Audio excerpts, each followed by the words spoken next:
It's a pleasure to be here. Let's each just give our names. I'm Tiziana Deering from WVUR, your NPR news station in Boston. Hello, my name is Piotr Smoler. I'm the correspondent of the French newspaper Le Monde in Washington. I'm Renee Graham. I'm an associate editor and opinion columnist for the Boston Globe. And the format that they've given us is a panel. I'll be a little bit of a player coach, mostly moderating, but I get to participate a little bit. And we'll have a conversation together and then open it up to some dialogue with you as well. At the beginning, I'd like to take at most 2 minutes to just set a couple of frameworks up for you that I would invite you to use as you listen to our discussion.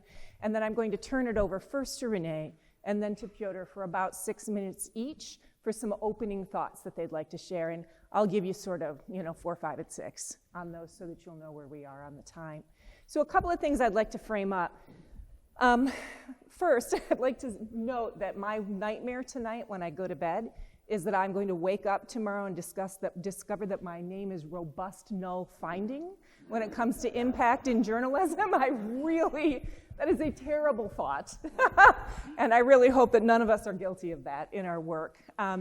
This is going to take a year to comb out what you want to comb out as the Clough Center this year. And as a result, I think it actually frees us not to try to cover everything today. So one of the things that I'd really love for us to try to keep in our heads as an organizing question is why? Why do we care about renewing journalism?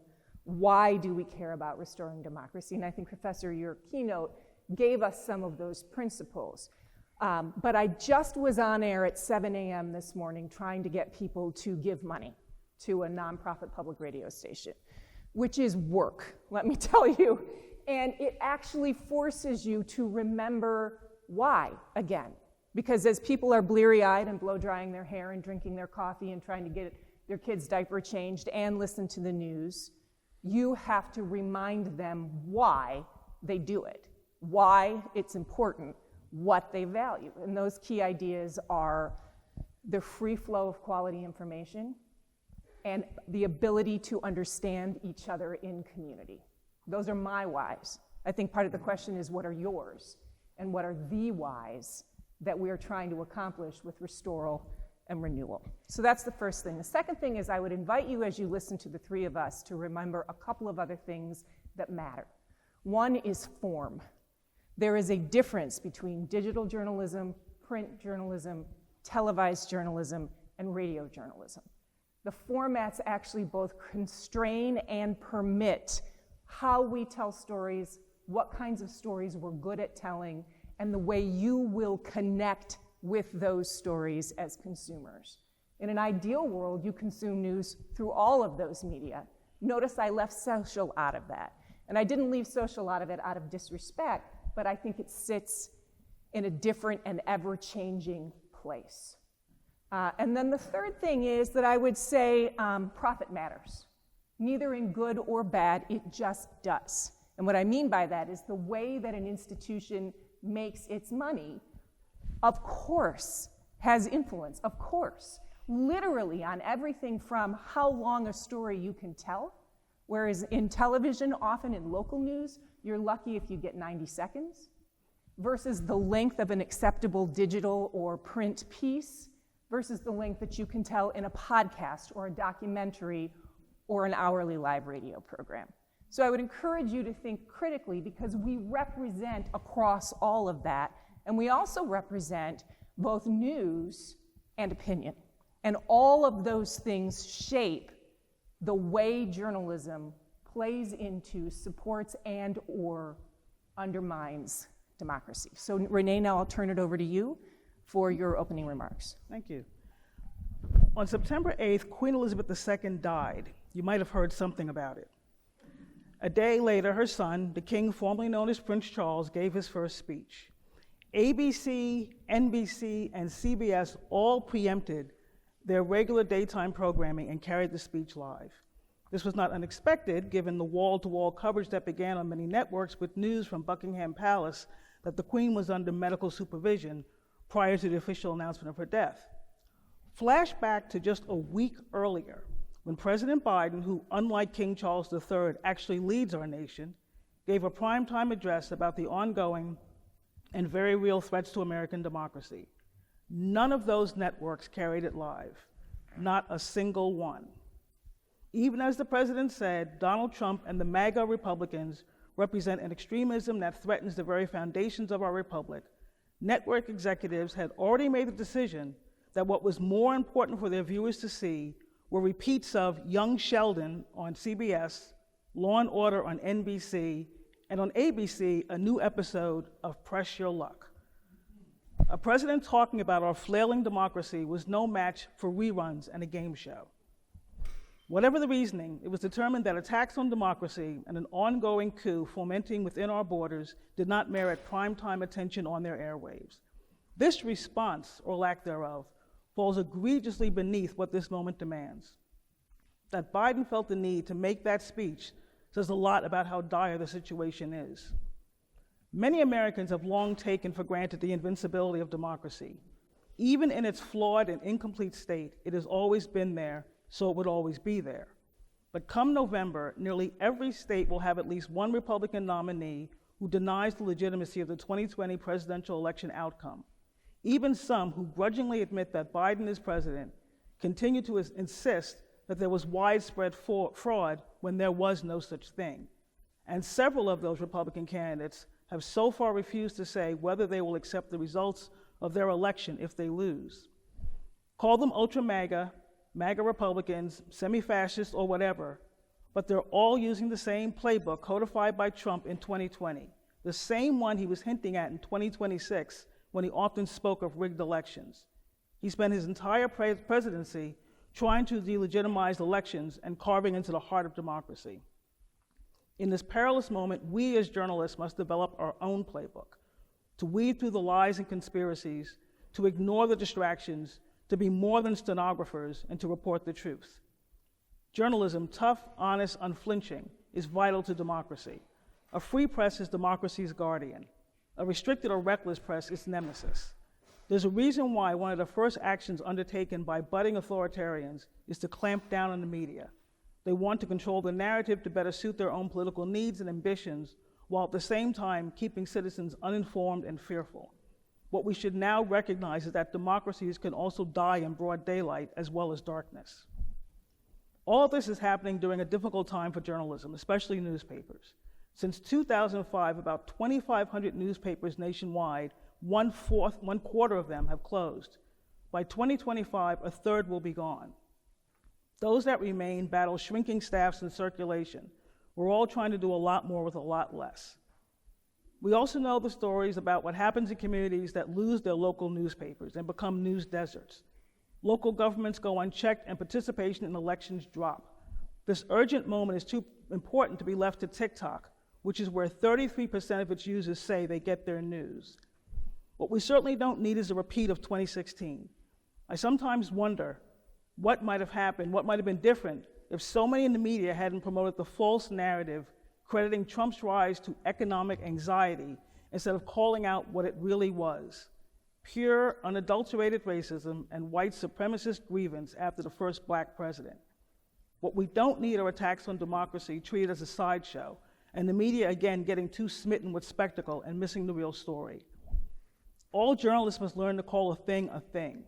If it's a lie, call it a lie. If it's sexist, call it sexist. If it's racist, do not call it racially motivated or racially tinged. Call it racism. There is no time for euphemisms and soft peddling hard facts. We must also examine our own biases and blind spots, because we all have them. And too few journalists check those blind spots when decisions are made on what gets covered, who gets assigned what stories, what ultimately gets reported, published, and aired. For many of us, being a journalist isn't a job, it's a sacred calling. And every day we are called upon to do our best to get it right and tell it like it is. Facts are not partisan. Truth is not partisan. Don't kowtow to both sidesism where none exist. What we do as journalists, especially in these next few weeks leading to the midterms, may be some of the most critical work of our lives. As democracy's guardians, we too are under threat from far-right groups and politicians. Yet with so much at stake, we can't afford to back down or disappoint readers and viewers who count on us. This time, our democracy is counting on us too. Thank you, Renee.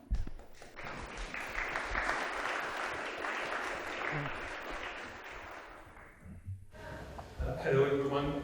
Thank you so much first, Jonathan, especially for having me here. It's a great honor. I must say it was pretty intimidating when I entered this campus for the first time. I really felt almost like, enrolling again. In September. I'm going to start by mentioning the goat of French journalism. Really, he's an absolute legend. His name is Albert. He was a traveler and a writer at the beginning of the 20th century. And we've all read his books and we've all admired his style. And one day, at the very beginning, very early in his career, his boss in his newspaper in Paris summoned him. He was very annoyed.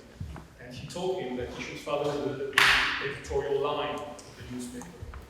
And Albert had a fantastic answer. He said, the only line that I will follow is the railway line.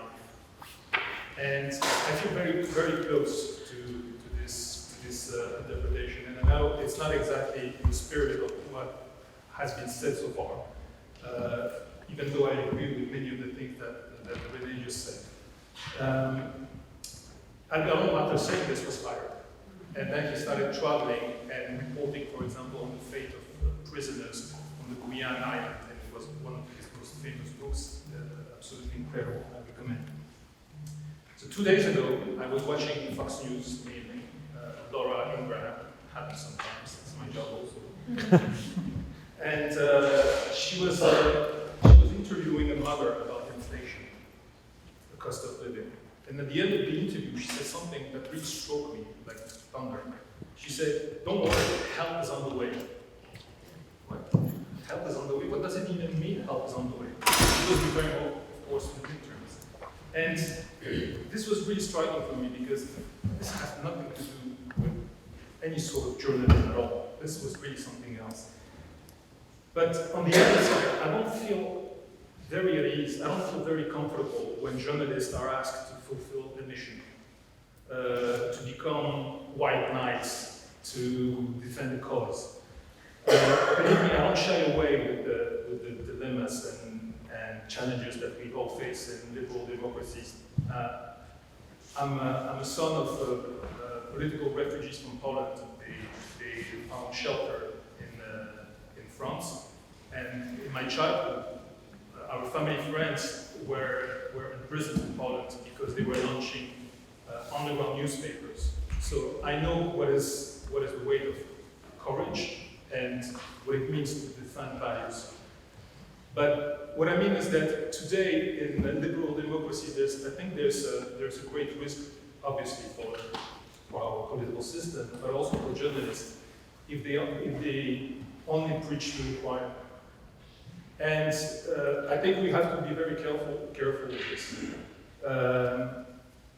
What strikes me the most right now is to what extent it has become difficult to even sometimes define journalism in the modern world. So of course in the dictatorship there's no journalism, obviously. Very little in the authoritarian regime. So I lived in Russia for several years in the 90s, at the end of the Yeltsin era, and you had an incredible pluralism at that time. Many different private TV channels and newspapers, but most of them were defending private interests, and they belong to oligarchs. So right now in liberal democracies, the weight of private owners and sometimes of their own political agendas and the very strong polarization of public debates have contributed to a sort of an unhealthy situation in which you have blurred lines. So blurred lines between entertainment and information, blurred lines between opinions and facts, between ideology and methodology. So Jonathan, earlier on in your remarks, you mentioned this quote, preserving democracy rather than promoting democracy. I like that. I mean, there's no objectivity, no neutrality, no purity of facts for journalism. But I think in a very sort of modest and careful way that if we do our jobs vigorously, scrupulously, we will serve democracy. And we don't need a roadmap for that. And this is what this is the first note that I wanted to make. Thank you very much.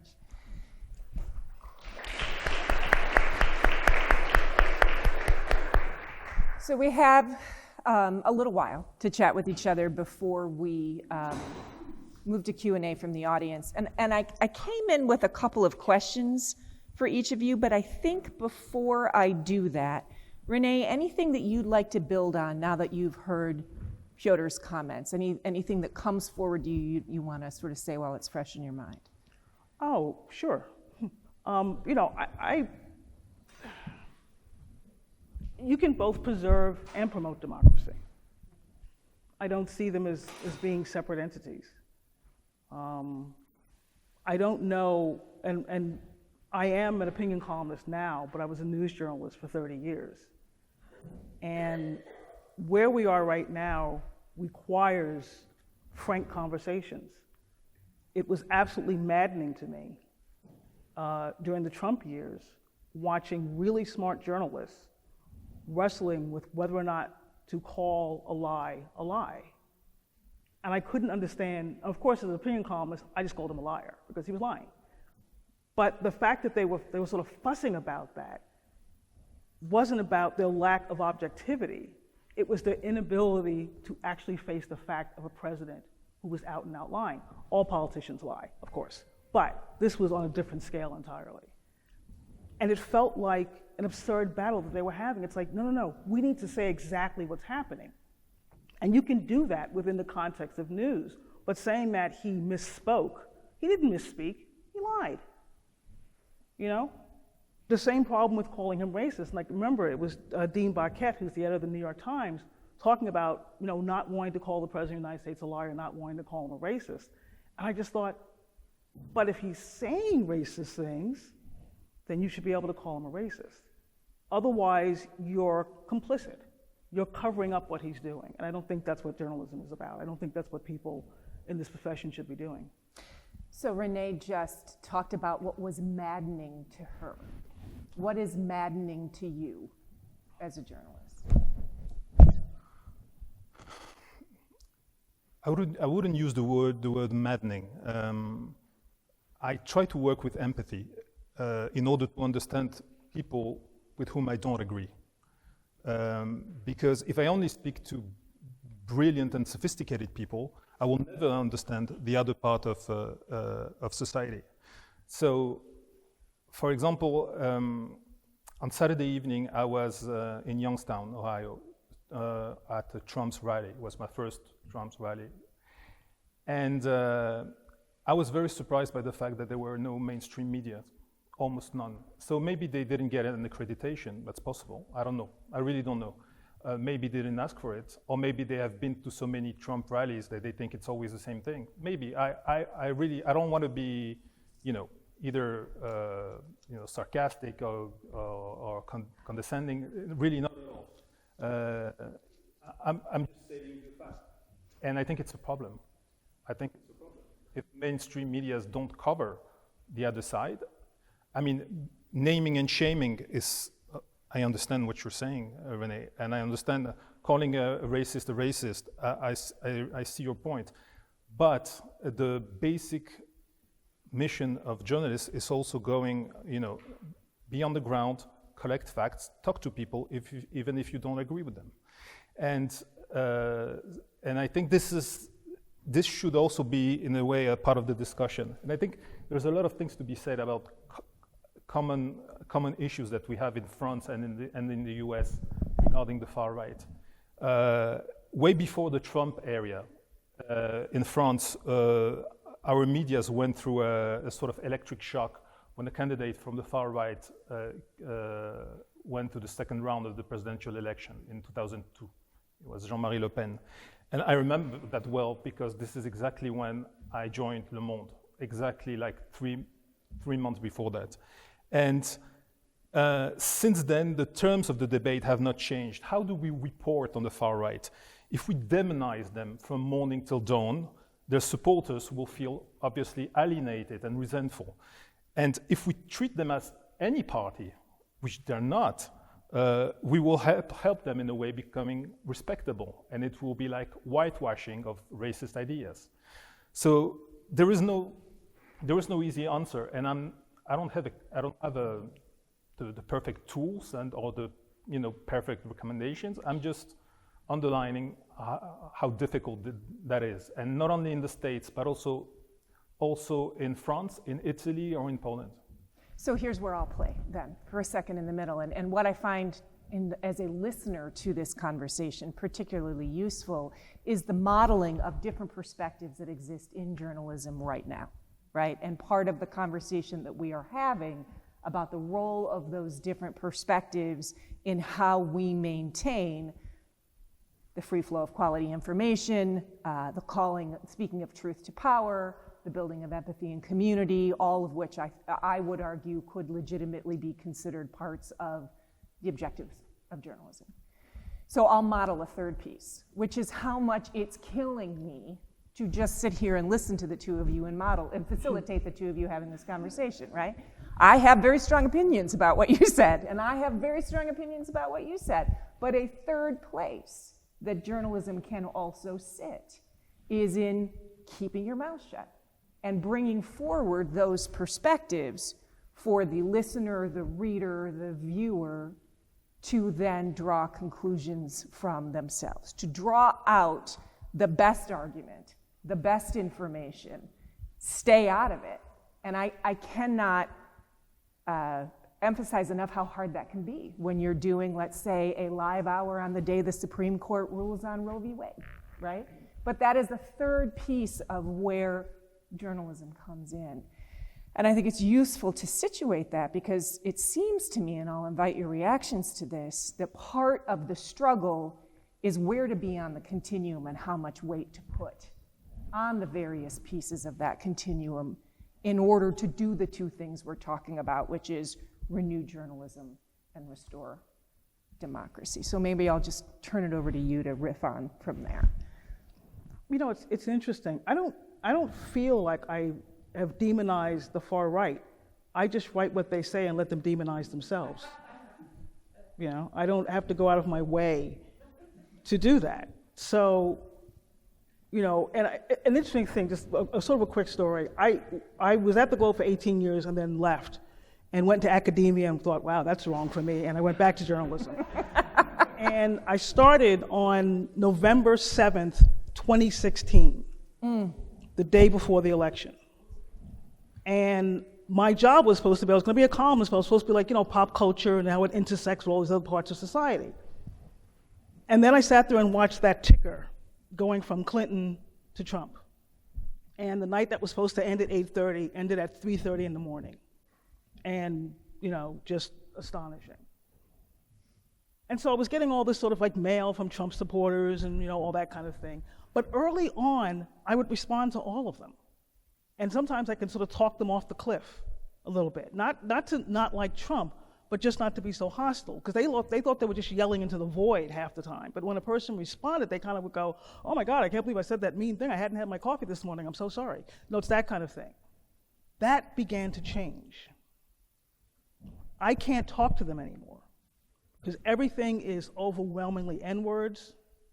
Everything is guns. Everything is I know where you work. So at this point now, I don't even have a comment section on my columns anymore because it was so racist, other readers began to complain to the Globe about it. So I don't know how to reason with that. The Globe, it's like 4 years ago, did this thing, it was like free press when Trump was really on his enemy of the people thing. And they got all these newspapers around the country and some around the world to have editorials on the same day, sort of decrying what Trump was doing to journalism. And the Globe began to get bomb threats, constant bomb threats, to the point we had to have Boston police officers in the building. We could not leave for lunch. The editor who sort of organized it had to get armed escorts to work. I don't know how to reason with that person. I can't see that side because that is not how I operate. I'm going to really botch this quote terribly, but James Baldwin essentially said, we can agree to disagree and love each other until your disagreement infringes on my right to exist. And that's where I am with this. You know, I want to have that conversation, but they just want to call me the N-word, and I'm not here for that. Your subscription does not give you that right. I mean, I agree 100% with what you just said, but I want to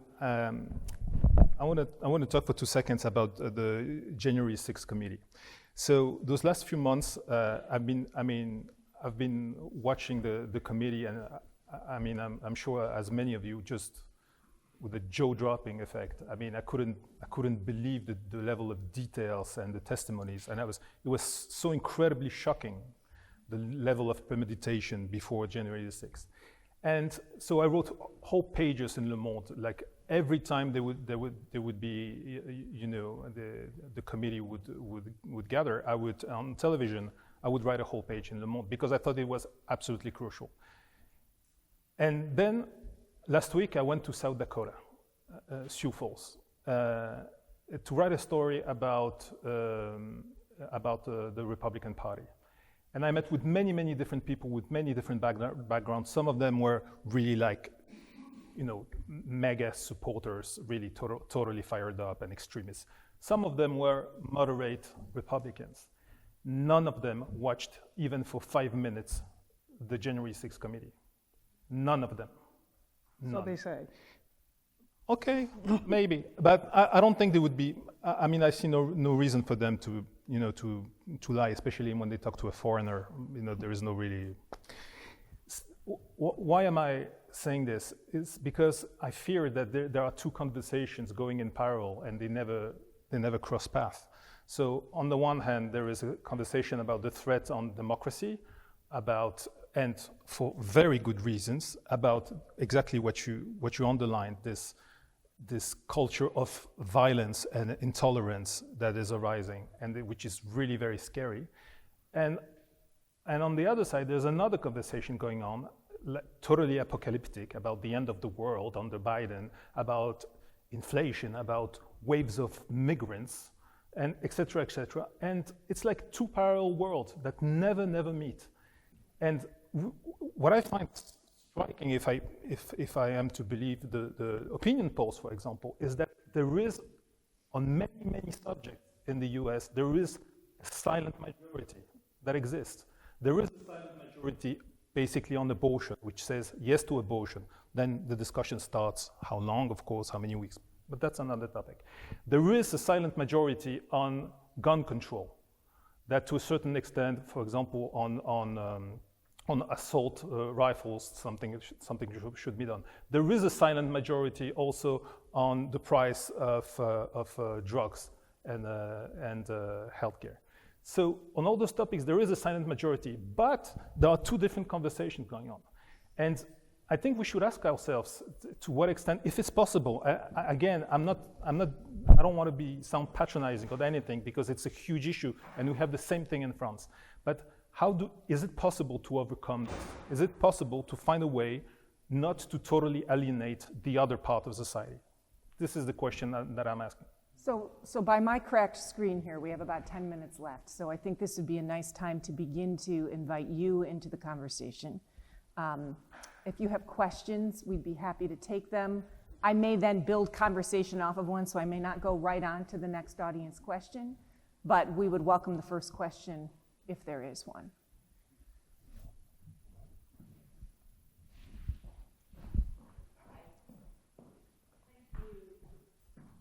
I think something that you said, Ms. Deering, in the beginning, can you hear me? Because I'm not taking off my mask. Everybody has COVID. Can you just put it a little closer? Hello. Yeah. Oh, there you go. Hi, everyone.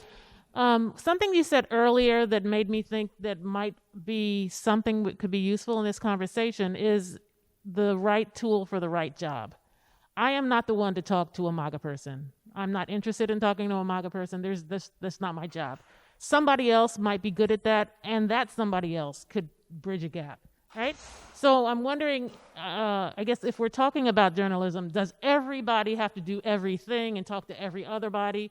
Or can we say that there's certain people who have certain skills that are best served in this space, and then maybe they're the ones that could bridge this kind of conversation. And I'll add to that, thank you for that question, I'll add to that all of the ways in which to think about in a news organization diversity of skill, lived experience, representation, in order to bring forward the robust stories that lead to understanding. Renee.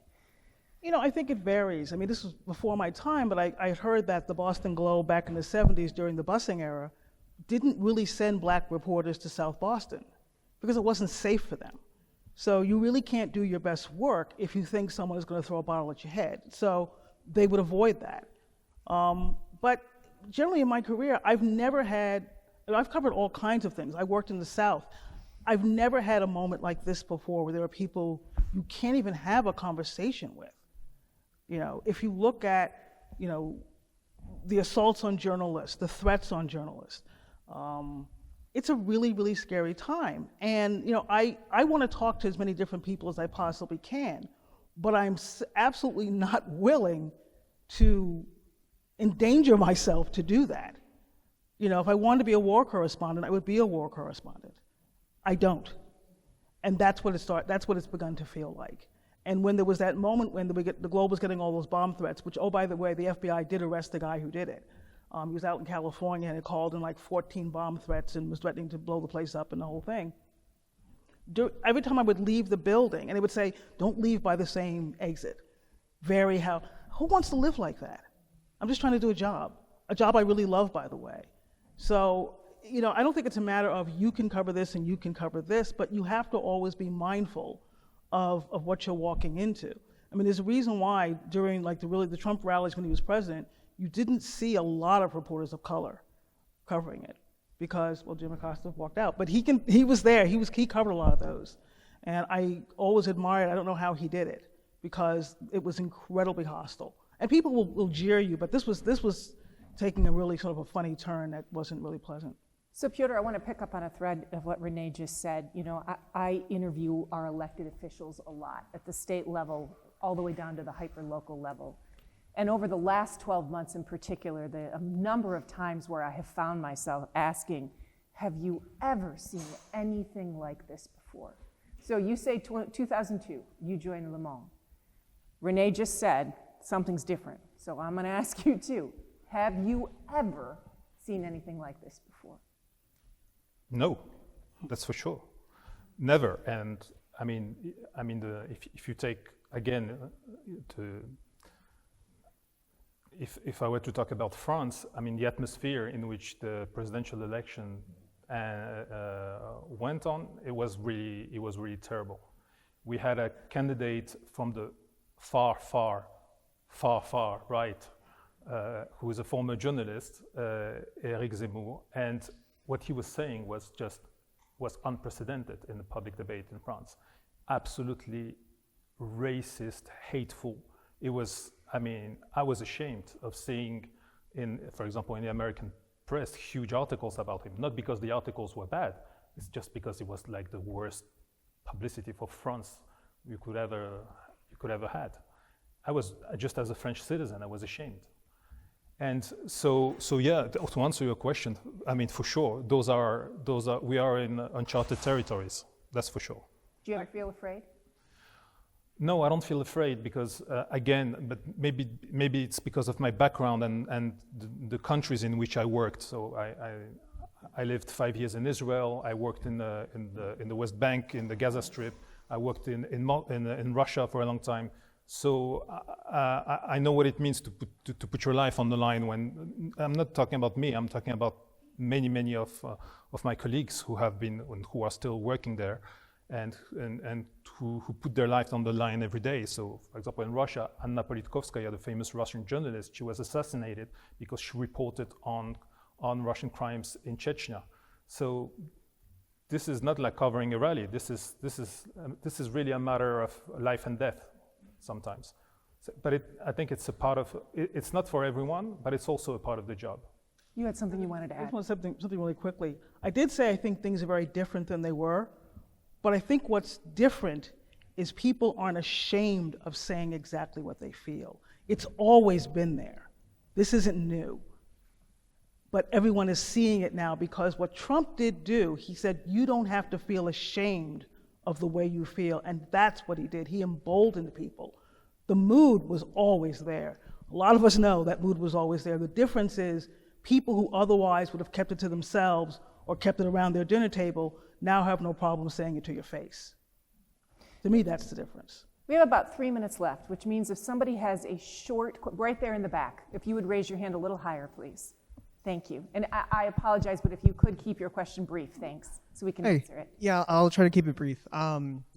So you'd mentioned that there are sort of silent majorities in favor of a lot of progressive policies like abortion and gun control.